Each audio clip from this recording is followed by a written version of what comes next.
जितने लोग तैयारी शुरू करते हैं, मैंने देखा शुरुआत में इतना पढ़ना शुरू करते हैं, पहले दिन से 10 घंटा 15 घंटा आराम से। आपको पता नहीं, आपको लगता नहीं कि ये पेट है ना, हजम करना होता है, सिर्फ अंडरलाइन करना नहीं होता।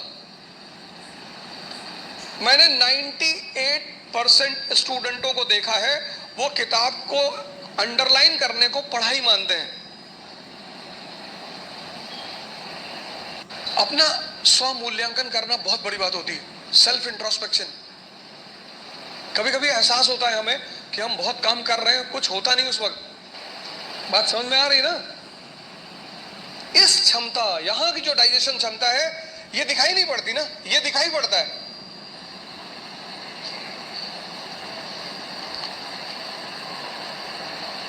ये पेट दिखाई पड़ता है, ये पेट दिखाई नहीं पड़ता।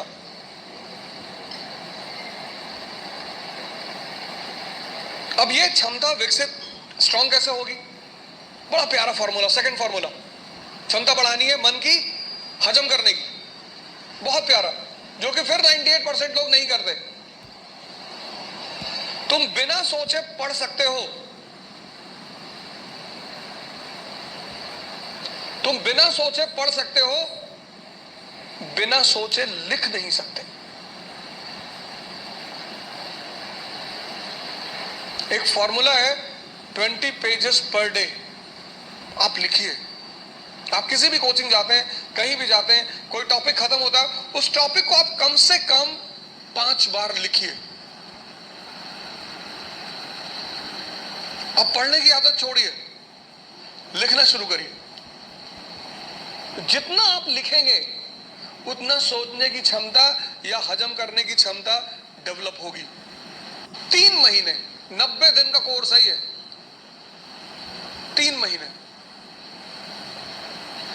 3 महीने अगर 20 पेजेस लिख ले गए तो तुम बिलीव नहीं करोगे कि तुम्हारे सोचने की क्षमता कितनी डेवलप हो जाएगी, हजम करने की क्षमता कितनी डेवलप हो जाएगी।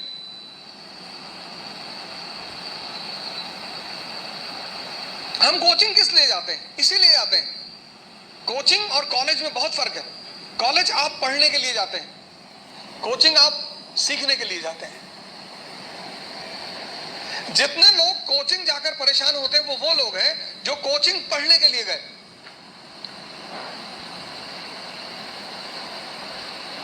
अगर कोचिंग भी पढ़ा रही है और कॉलेज भी पढ़ा रही है, तो फिर दोनों में फर्क कहां है?